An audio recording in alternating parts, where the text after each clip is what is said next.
வணக்கம்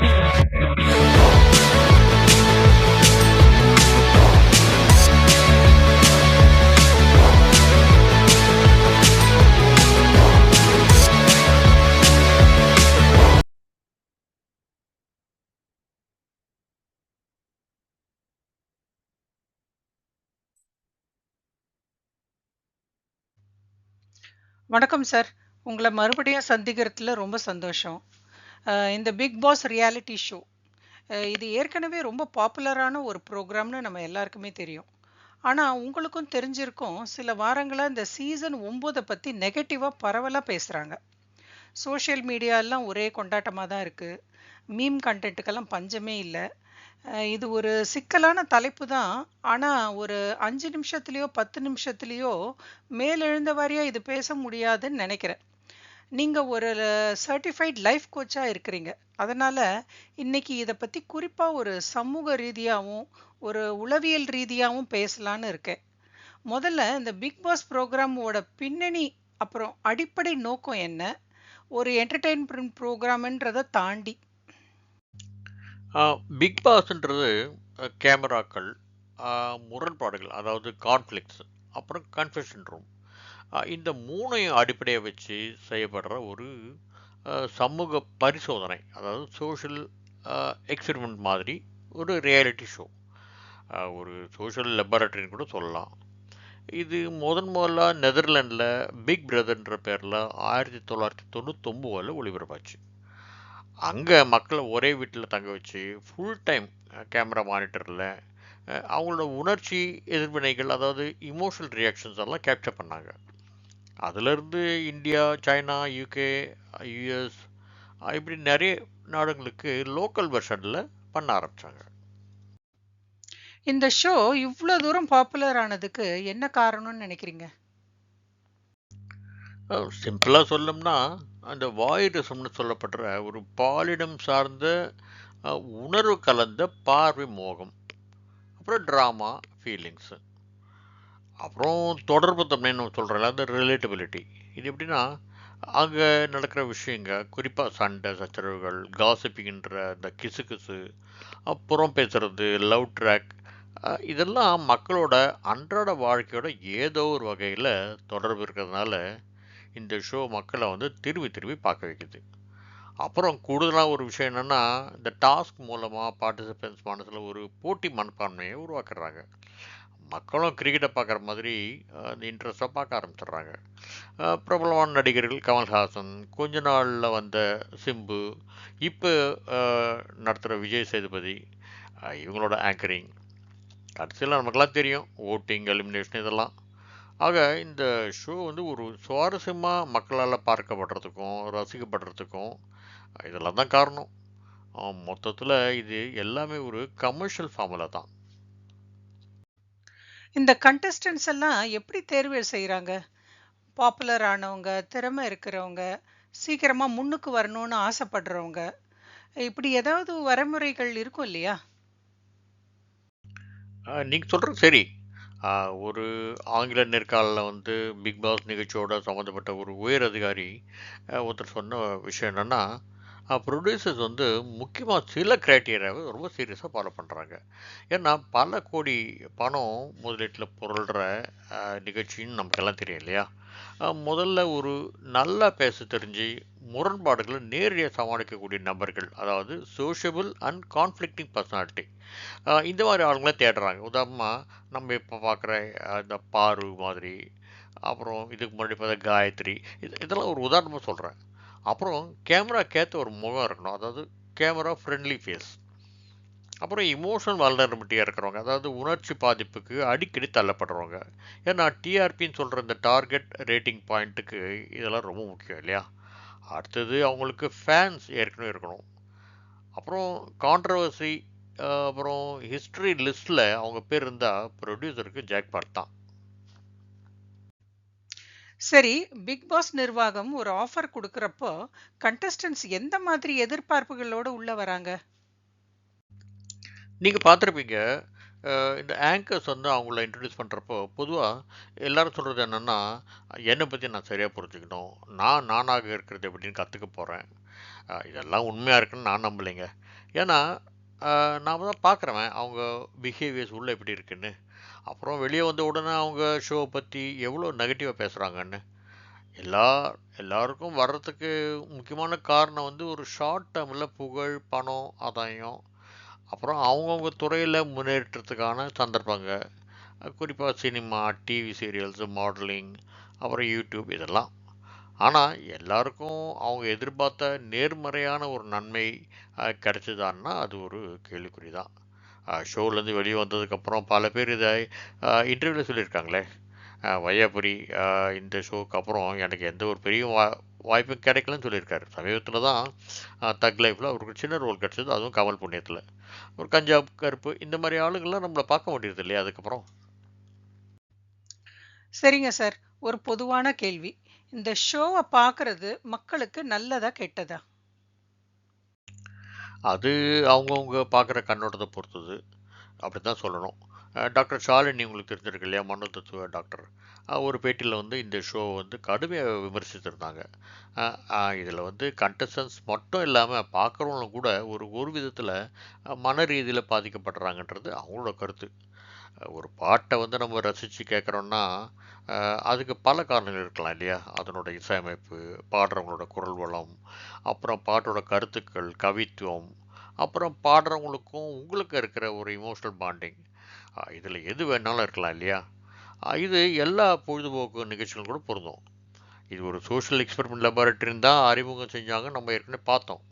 ஆனால் சமீப வருஷங்களாக பிக் பாஸ் நிறுவனம் வந்து இந்த நோக்கத்தை மையமாக வச்சு தான் வடிவமைக்கிறாங்களா அப்படின்னு பார்த்தா எனக்கு சந்தேகம்தான்.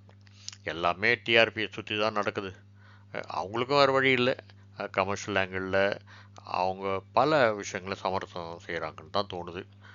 ஹியூமன் சைக்காலஜி பற்றின க்யூரியாசிட்டி, இந்த லென்ஸ் வழியாக தான் நான் இந்த ஷோவை பார்த்துட்டு வரேன்.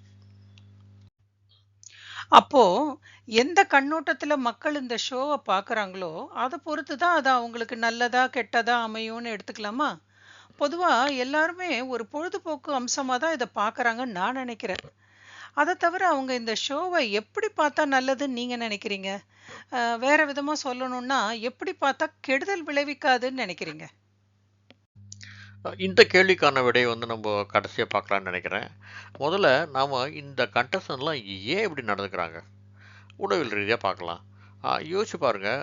ஒருத்தர் வந்து ஃபேமிலியை விட்டுட்டு, சில பேர் அவங்களோட சின்ன குழந்தைங்களோட விட்டுட்டு வந்திருப்பாங்க.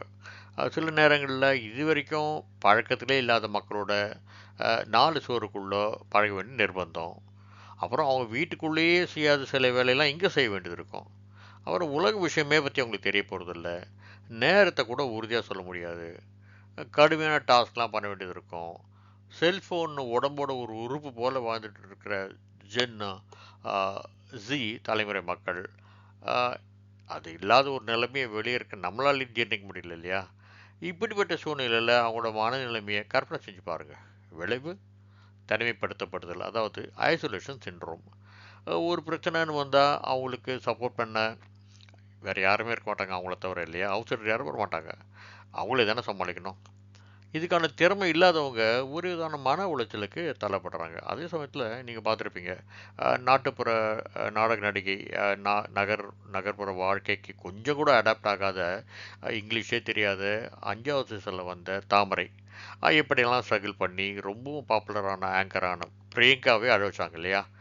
இதில் பாராட்டப்பட வேண்டிய விஷயம் என்னென்னா அவங்களோட தன்னம்பிக்கை, எப்படியாவது புது விஷயங்களை கற்றுக்கணுன்ற அந்த ஆர்வம் தான். ஹைலைட் என்னென்னா ஏற்கனவே வந்து கடனாலே இருந்தவங்க சிவி எவ்வளோ சொல்லியும் கூட பணப்பெட்டியை வேண்டான்னு சொல்லி கடைசி வரைக்கும் விளையாட போகிறேன்னு சொன்னாங்க இல்லையா. அந்த கன்விக்ஷன் எல்லோரோட மனசையும் கவர்ந்துச்சு. அப்புறம் செயல்திறன் பதட்டம் சொல்கிற அந்த பெர்ஃபார்மன்ஸ் ஆங்ஸைட்டி. ஏன்னா 2 கோடி மக்கள் வந்து உலக அளவில் அவங்கள பார்த்துக்கிட்டே இருக்கிறாங்க. தோல்வி பயம் எப்போவுமே மனசில் மேலோங்கி தான் இருக்கும். லாஸ் ஆஃப் ஃபேஸ்ன்னு சொல்கிறோம் இல்லையா, வெளியே போனதுக்கப்புறம் எப்படி இந்த சோசியலை ஃபேஸ் பண்ணுறது, இப்படிப்பட்ட குழப்பமான சிந்தனைகளும் அவங்க மனசில் எப்பவும் ஓடிக்கிட்டே இருக்கும். இன்னொரு சிக்கல் என்னென்னா நம்பிக்கை சார்ந்தப்பட்டது. அதாவது யாரை நம்புறது யாரை நம்பக்கூடாதுன்ற ஒரு குழப்ப நிலை எப்பவுமே இருக்கும். எப்படிலாம் நம்பி நம்ம பல விஷயங்களை சில நேரங்களில் தனிப்பட்ட முறையில் இவங்களுக்கு ஷேர் பண்ணியிருக்கோமே, கடைசியில் இப்படி முதுகில் குத்திட்டாங்களே, இப்படிப்பட்ட ஆதங்கம். இதெல்லாம் ஓப்பன் நாமினேஷனில் அந்த பேரில் என்கரேஜ் பண்ணுறதும் பிக் பாஸ் தானே. ஒரு அசாதாரணமான சூழ்நிலையில் அசாதாரணமாக செயல்படுறதுன்றது ஒரு நார்மலான விஷயம்னு விக்டர் ஃப்ராங்க்லின் என்ற ஒரு உளவிய நிபுணர் வந்து சொல்லியிருக்காரு. இது நாசி ரிஜிமில் கான்சன்ட்ரேஷன் கேம்பில் ஜூஸ் வந்து கொடூரமாக நடத்தப்பட்ட விதம். அப்போது அவங்களோட பிஹேவியர்ஸு இதை பற்றி best seller man's search for meaning என்ற புத்தகத்தில் அவர் எழுதியிருக்காரு. இதை பற்றின புத்தக சுருக்கம் என்னோடய சேனலில் இருக்குது, லிங்கை நான் ஷேர் பண்ணுறேன். பலர் சந்தேகப்படுறது என்னன்னா, இது ஒரு ரியாலிட்டி ஷோவே இல்ல. எல்லாமே ஒரு ஸ்கிரிப்ட் படி தான் நடக்குது. இது ஒரு ஏமாத்து வேலை இப்படி எல்லாம். உங்க கருத்து என்ன? இந்த சந்தேகம் பல பேருக்கு இருந்தாலும் மக்கள் பார்த்துட்டு தானே இருக்காங்க. வேறு வேலை வெட்டி இல்லாமல் ஓட்டம் போட்டுட்டு தானே இருக்காங்க. யோசிச்சு பாருங்க, எல்லாரும் ரொம்ப நல்லவங்களாக நடித்து எந்த ஒரு குழப்பமும் சண்டையும் இல்லாமல் நடந்துக்கிட்டு இருந்தாங்கன்னா அந்த எபிசோட் சுவாரஸ்யமாக இருக்குமா? நீங்கள் தான் பார்ப்பீங்களா, இல்லை அட்வர்டைஸஸ் தான் ஸ்பான்சர் பண்ணுவாங்களா? என்னை பொறுத்தவரை கண்டிப்பாக ஒரு ஸ்கிரிப்டுன்னு ஒன்று இருக்கணும். இதை பல பிரபலங்க ஷோலேருந்து வெளிவந்ததுக்கப்புறம் பொது வெளியில் பேசிகிட்டு இருக்காங்க. ஆனால் இதை தாண்டி ஆரம்பத்தில் பார்ட்டிசிபென்ட்ஸ் எல்லாம் கேமரா கான்ஷியஸாக இருக்கிறத நம்மளால் பார்க்க முடியுது இல்லையா? அப்புறம் அதெல்லாம் அவங்க மறந்துடுவாங்க. ஏன்னா அந்த கேம் ஷோவோட ஃபார்மேட் அப்படி. அவங்க போட்டி போட்டுக்கிட்டு எவ்வளோ தான் நடிக்க முயற்சி செஞ்சாலும் அவங்களால ரொம்ப நேரம் அதை பண்ண முடியாது. ஏன்னா நான் ஏற்கனவே சொன்ன மாதிரி அவங்களோட மாற்றப்பட்ட மனநிலை, அப்புறம் சூழ்நிலை அப்படி. அதே சமயத்தில் கண்டென்ட் கொடுக்கணும், அப்புறம் கேமரா ஃப்ரேமில் வரணுன்றதுக்காக சில பேர் சேர கோமாளித்தனம், பொய்யான நடிப்பு இதெல்லாம் இருக்க தான் செய்யுது. அவங்கள பொறுத்த வரைக்கும் அது ஒரு கேம் காம்படிஷன். ஸோ அதுக்கான ஒரு ஸ்ட்ராட்டஜி நினைக்கிறாங்க. ஜூலியை போல் அவங்க அதெல்லாம் சேர்ந்தெல்லாம் நம்ம பார்த்தோமே. ஆக இது பாதி ரியாலிட்டி ஷோ, பாதி ஸ்டேஜ் மேனேஜாக இருக்க முடியும். காரணம் இது பவர்ஃபுல் விஷுவல் மீடியாவில் உலகம் தழுவிய ஒரு மிகப்பெரிய வியாபாரம். அதனால் யாரும் நஷ்டம் அடைய மாட்டாங்க இல்லையா, விரும்ப மாட்டாங்க. இல்லைன்னா அவங்க இந்த ஷோவை தொடர்ந்து நடத்தவும் மாட்டாங்க இல்லையா. இன்னொரு சந்தேகத்துக்கு உட்படுற ஒரு கேள்வி, டிஆர்பி காரணத்துக்காக மீடியால எப்படியெல்லாம் மேனிப்புலேஷன் நடக்குது? இதில் உங்களுக்கு சந்தேகமே வேண்டாம். இந்த ஷோ ஓனர்ஸோட டாப் மோஸ்ட் கோல் என்னென்னா, எப்படியாவது மக்களை உணர்ச்சி அளவில் பாசிட்டிவாகவோ நெகட்டிவாகவோ ஆழமாக தூண்டி அவங்கள இந்த ஷோவை தொடர்ந்து பார்க்க வச்சு ஓட் போட வச்சு டிஆர்பியை தினம் தினம் ஏற்றிக்கிட்டு போகிறது தானே. அதுக்கு ஏற்ற மாதிரி தானே அவங்க அட்வர்டைஸ்மெண்ட் வருமானத்தையும் நிர்ணயிக்கிறாங்க. இதுக்காக அவங்க என்ன வேணாலும் செய்ய தயாராக இருப்பாங்க. முதல்ல இந்த எடிட்டிங் தாங்க அல்டிமேட் வெப்பன். நீங்கள் உன்னிப்பாக கவனிச்சிங்கன்னா தெரியும், 24 மணி நேரத்தில் வந்து டாஸ்க்ன்றது சில நிமிஷம்தான். House keeping, cooking, vessel washing தவிர மற்ற நேரங்களில் அவங்களுக்கு நிறைய ஃப்ரீ டைம் இருக்கும். அந்த மாதிரி நேரங்களில் அவங்க பரிமாறிக்கிற ஆரோக்கியமான நல்ல விஷயங்கள் நிறைய இருந்தாலும் கூட அதையெல்லாம் நமக்கு காட்ட மாட்டாங்க. பலரோட உண்மையான நல்ல முகம் நமக்கு தெரியறதே இல்லைங்க. 24 மணி நேரம் லைவ் ஷோவில் கூட இப்படி தானே நடக்குது.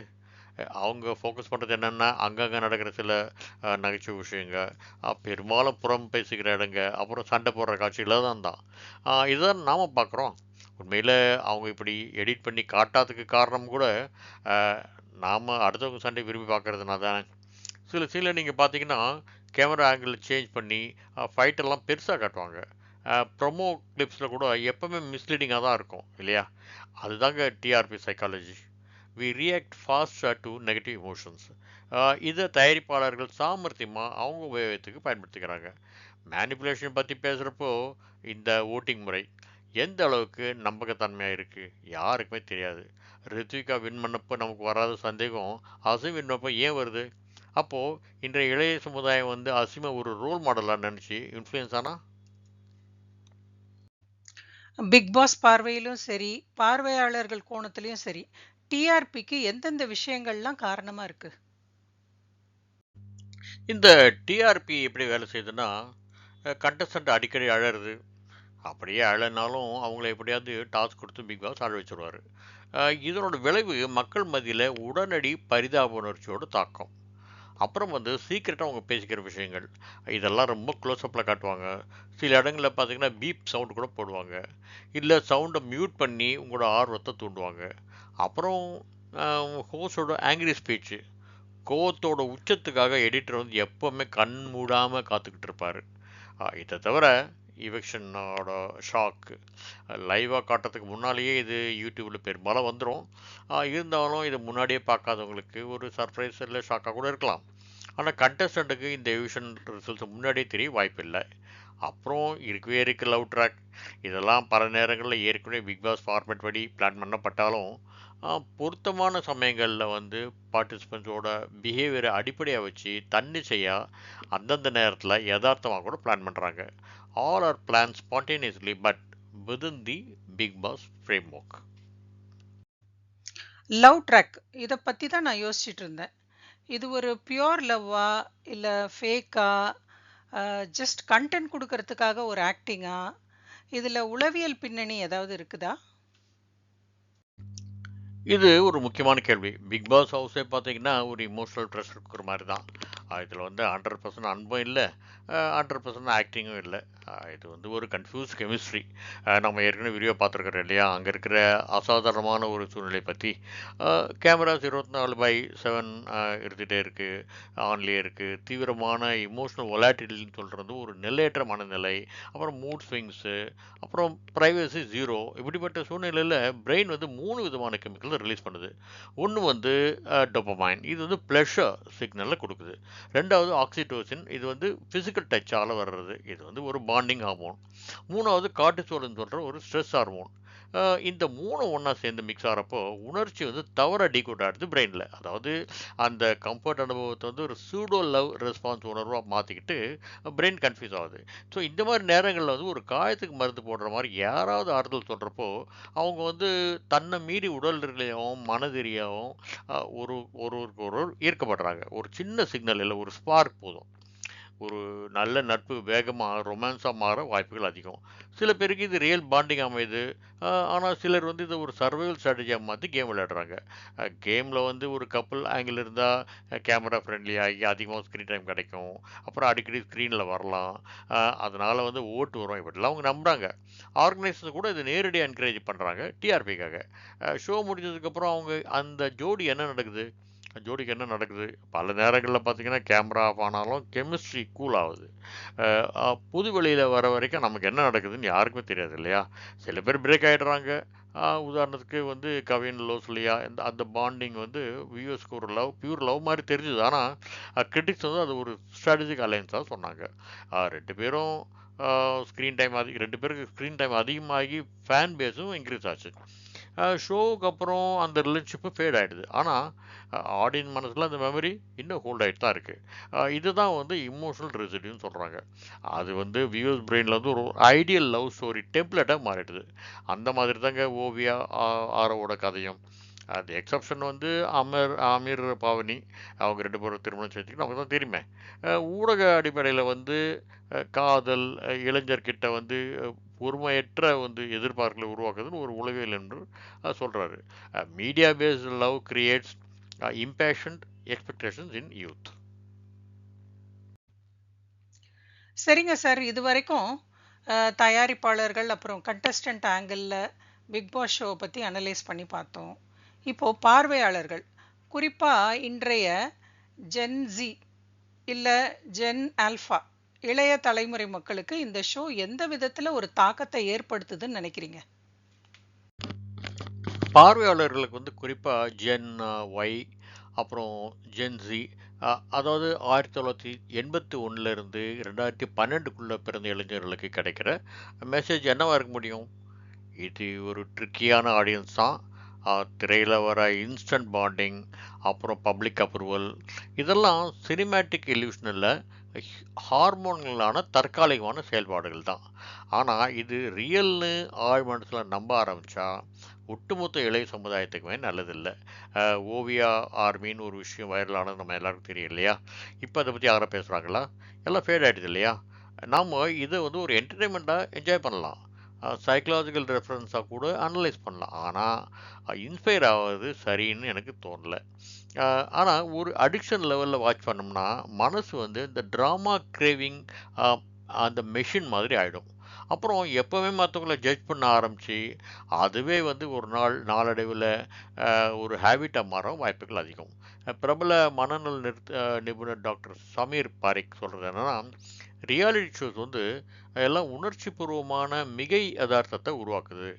பார்வையாளர் வந்து ஸ்கிரிப்ட் செய்யப்பட்ட அந்த உணர்ச்சிக்கும் தன்னிச்சையான உணர்ச்சிக்கும் உள்ள வித்தியாசத்தை மறந்துடுறாங்க அப்படின்னு. அதாவது reality shows create emotional hyper reality. Viewers forget the difference between the scripted and spontaneous emotion.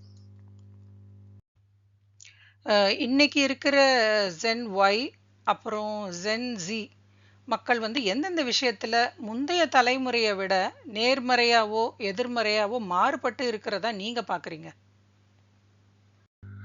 நேர்மறை மாறுபாடு அப்படின்னு சொன்னா, இந்த பழைய காலத்துல மூழ்கியிருந்த அந்த மூட நம்பிக்கைகளை எதிர்க்க இவங்கெல்லாம் பயப்படுறதே இல்லை, தயங்குறதும் இல்லை. பாலினம், அப்புறம் ஜாதி, அப்புறம் இந்த வர்க்க ஸ்டீரியோ டைப் இதெல்லாம் உடைக்கிறதுல அவங்க ரொம்ப ஆர்வம் காட்டுறாங்க. பணத்துக்கு அப்பால வெற்றியை வந்து வரை அறையும் செய்ய ஒரு குணம் அவங்ககிட்ட இருக்கு.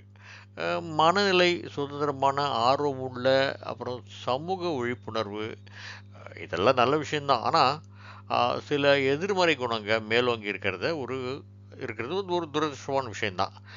டிஜிட்டல் ஏரால வளர்ந்துக்கிட்டு இருக்க இவங்க ரொம்ப ஃபாஸ்ட்டாக இருக்காங்க, வெளிப்படையாக இருக்காங்க.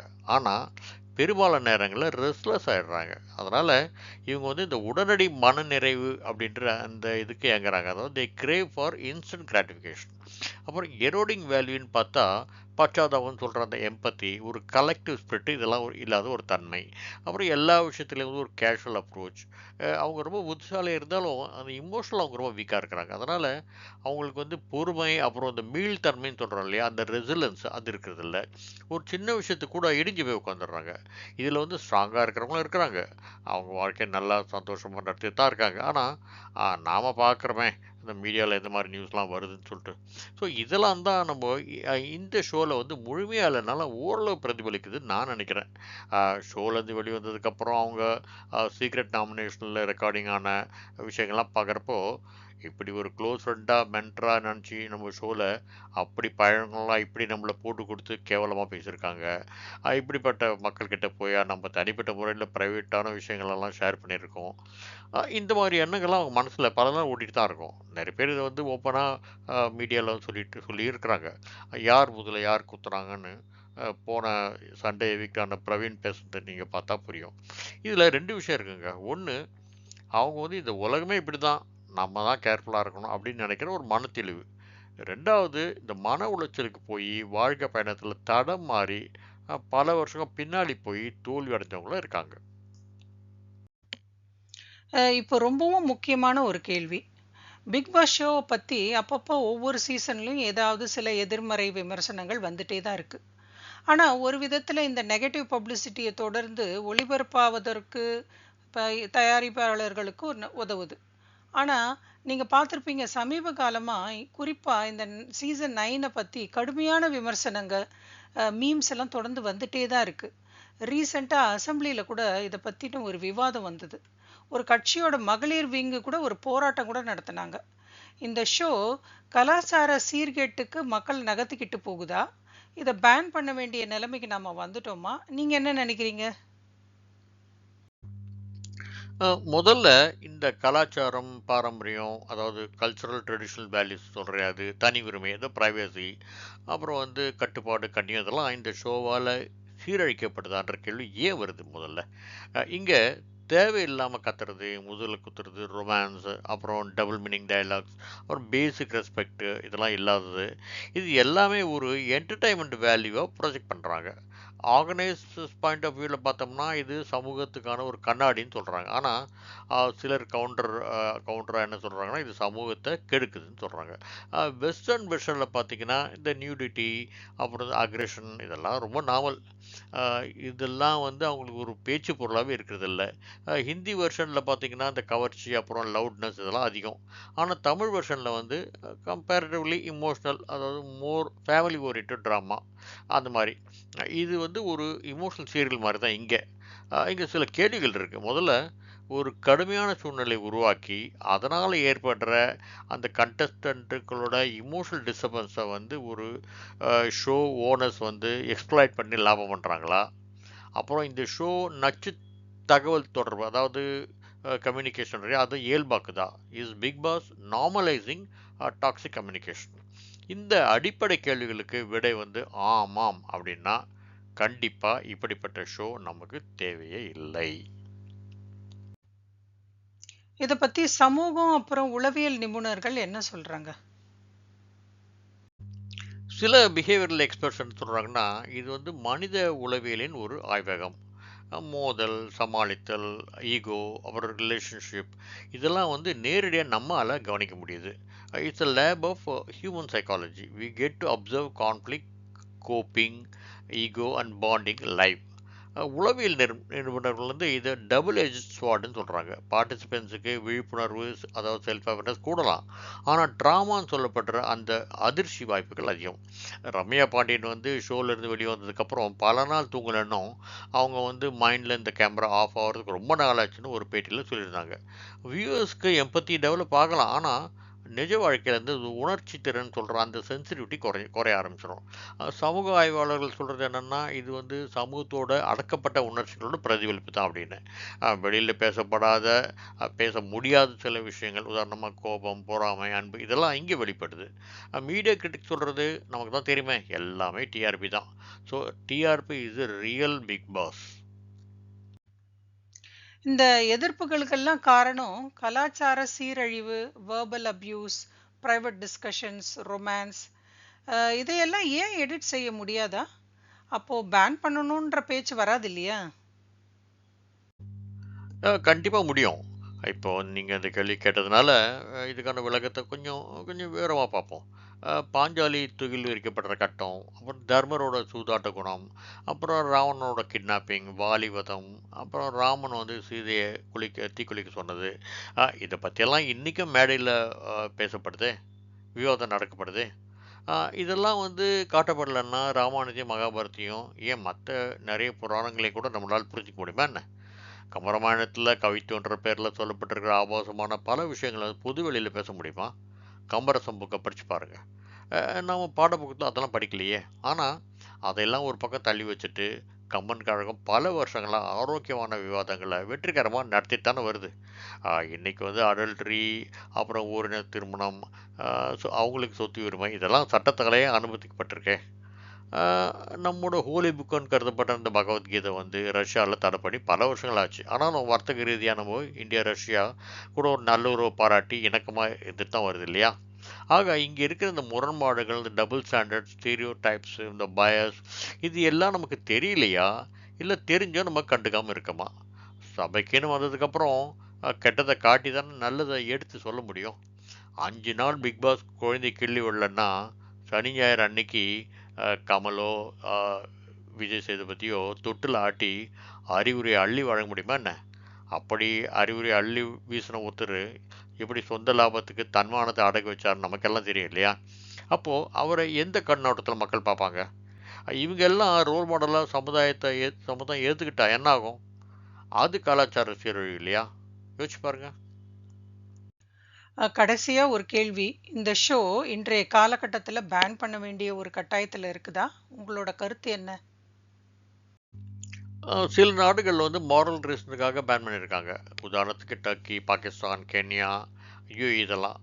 யூகே வெர்ஷன் அதுலேயும் அப்படி தான். ஆனால் காரணம் பல ஊழல்கள், மன அதிர்ச்சி சம்பவங்கள் இதெல்லாம். சில ஸ்டேட்ஸில் வந்து இந்தியன் ஸ்டேட்ஸில் கூட புகாரெல்லாம் கொடுக்கப்பட்டிருக்கு, ப்ரொட்டஸ்ட்லாம் கூட பண்ணியிருக்காங்க. பேன் பண்ணிட்டா பிரச்சனை சால்வ் ஆகுமான்னு கேட்டால் கண்டிப்பாக இல்லை. டிக்டாக் மாதிரி என்ன ஆகுன்னா பேன் ஆனதுக்கு அப்புறம் கூட வேறு ஒரு ரூபத்தில் ஒரு ஷார்ட் ஃபார்மில் மறுபடியும் வரும். தடை செய்யணும்னு சொல்கிறவங்க கலாச்சாரம், எத்திக்ஸு, இதெல்லாம் மைண்டில் வச்சுட்டு பார்க்குறாங்க. தடை செய்யக்கூடாதுன்னு சொல்கிறவங்க கருத்து சுதந்திரம், என்டர்டைன்மெண்ட் இப்படின்னு பேசுகிறாங்க. உண்மையில் ரெண்டுமே சரி தான். அப்படி பார்த்தா ஓடிடியில் வர படங்கள் இதை பற்றி ஏன் யாருமே பேசுகிறது? எல்லா வயசில் இருக்கிறவங்களும் தானே இதையும் பார்க்குறாங்க.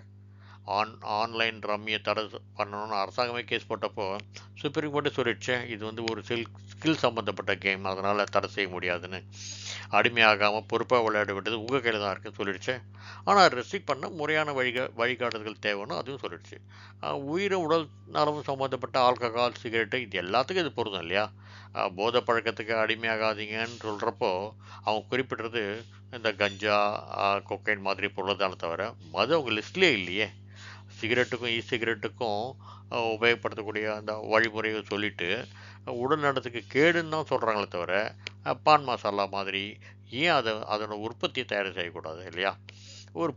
ஒரு சமுதாய பொறுப்பு உணர்வுன்றது தயாரிப்பாளர்களுக்கும் அட்வர்டைசருக்கும் ஏன் நமக்கு கூட இருக்கணும் இல்லையா? ஆக நான் சொல்ல வருது என்னன்னா, போட்டியாளர்கள் வரம்பு மீறாங்கன்னு சொல்றது ஒரு பக்கம் இருக்கட்டும். எதனால் அவங்க அப்படி நடந்துக்கிறாங்கன்றத நம்ம ஏற்கனவே பேசிட்டோம். ஆனால் அவங்க படத்தை நான் நியாயப்படுத்த விரும்பல. அதே சமயத்தில் வந்து பிக் பாஸ் வரம்பு மீறாமல் எல்லாத்தையும் வந்து எடுத்துகிட்டு போகாமல் எதெல்லாம் சமுதாயத்துக்கு எடுத்துகிட்டு போய் சில கசப்பான உண்மையை சொல்லணும்.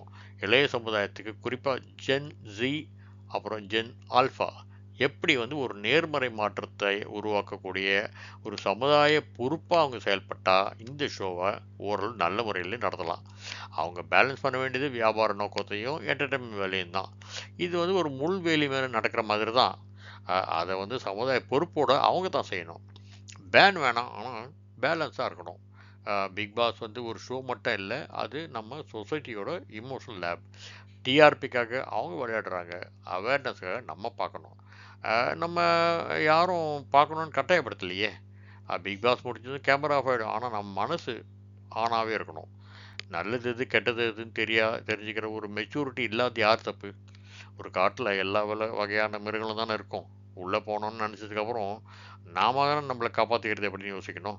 அதுக்கு தானே நமக்கு இன்டலெக்ட்னு ஒன்று இருக்குது. அதுதானே நம்மையும் விலங்குகளையும் வேறுபடுத்துது. இது ரியாலிட்டி ஷோவா இல்லை வந்து ரீல் ஷோவா, இது நம்ம கண்ணில் இருக்கிற லென்ஸ் எடுக்கிற முடிவு தான்.